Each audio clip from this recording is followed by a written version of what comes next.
we're gonna do a Q&A! With no sound equipment, and also my furnace is on.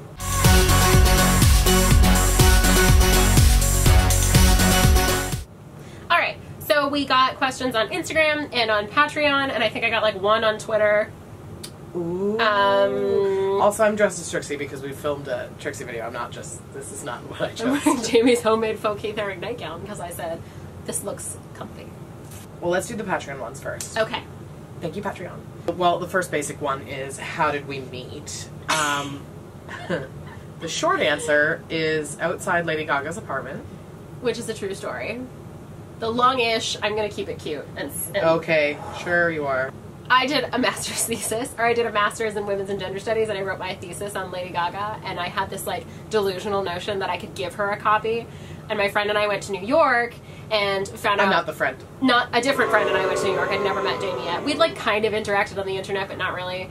And back at that time, it was, like, I'm gonna say common knowledge, but I mean common knowledge between, like, maybe 100 Gaga fans and, like, not that many people, that if you went to her apartment building, she would stop and she'd kind of kiki with you, and eventually people got weird and they didn't want to do it anymore, and then she said on stage, everybody come see me tonight, and everyone was like...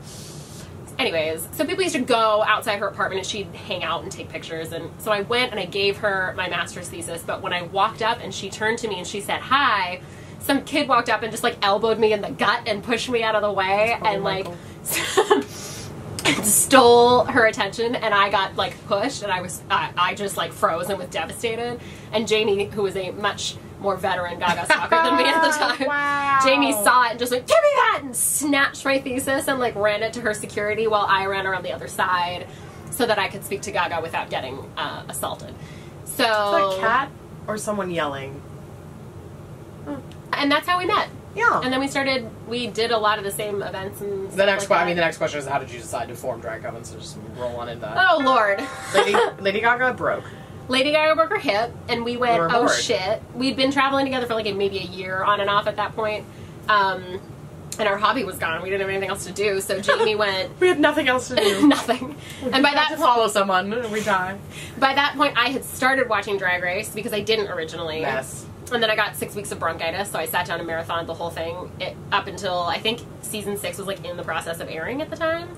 So I marathoned the whole thing, and I was like, oh my god, I love that. I'd been to local drag shows, but I had never been to a Rue Girl show. So Jamie said, do you want to come to a show? And the girls were coming on the battle of the season. Yeah, I've been stuck with her ever since.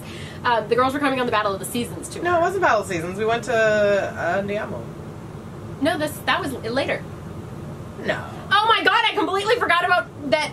We once had a phone number. No, we didn't. We went to Battle of the Seasons before? Yeah, it was Pride in the summer, before we'd ever even... Do you mean Ottawa? Uh-huh.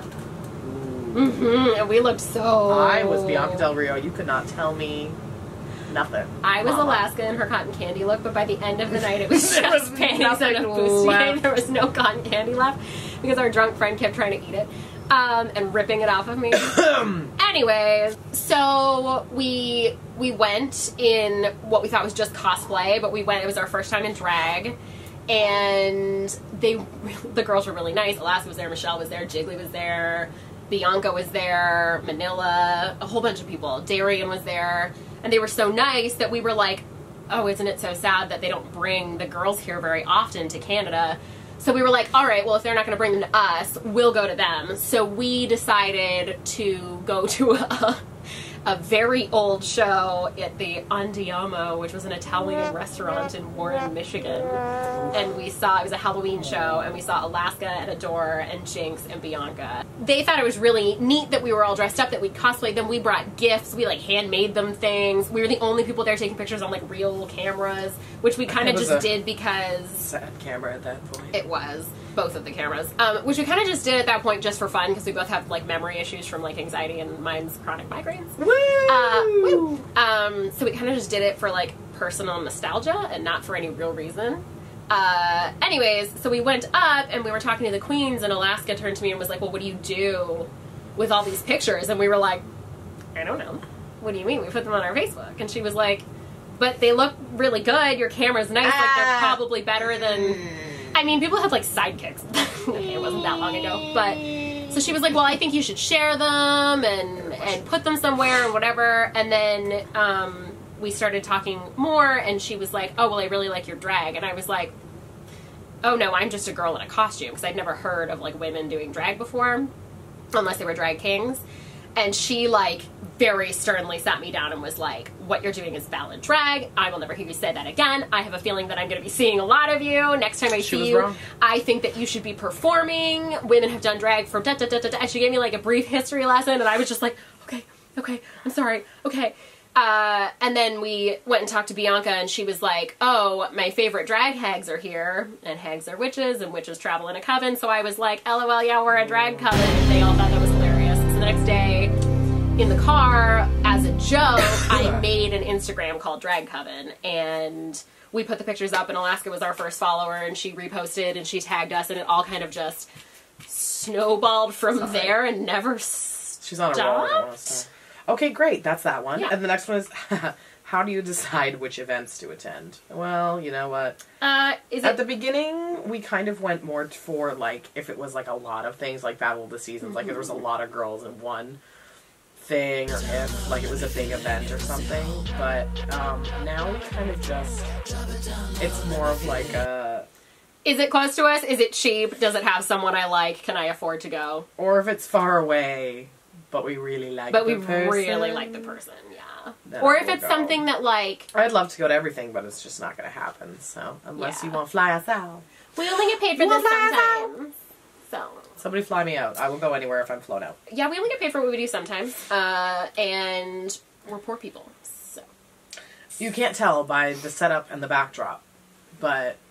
We don't have a lot of money. What was your favorite event you went to in 2019? Nothing. No, I loved the Austin International Drag Fest. I also loved several things I did with Brooklyn, but that was more like for her than for us. So for us, I loved Austin for me. Austin International Drag Fest. Just Austin. The hotel room was only a couple floors up from the ballroom where things actually took place. So we got ready in our room, and then we went down 5 minutes before it was supposed to start.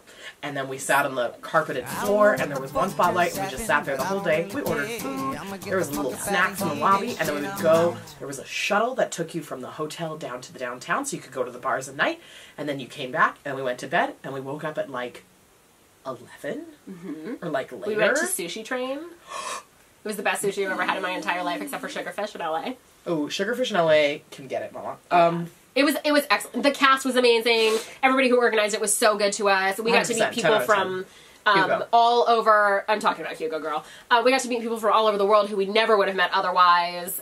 They took wonderful care of us. But also Kat and Lucy. It was amazing. We loved it. It was like the first night I got to film like 52 drag kings. We never. Oh, it was good. Yeah, the first night was just drag kings. It was diverse. It was inclusive. And Mercury Divine, also 10 out of 10. Everyone was great. It was really like, I think we filmed like hundreds of videos throughout the weekend. It was so much fun. It was really good. Personal goals for 2020 or goals in general? This question didn't age well because we're editing this in March. And the world is on fire and everything's bad. And everything sucks. And we want to jump off the mountain I live on.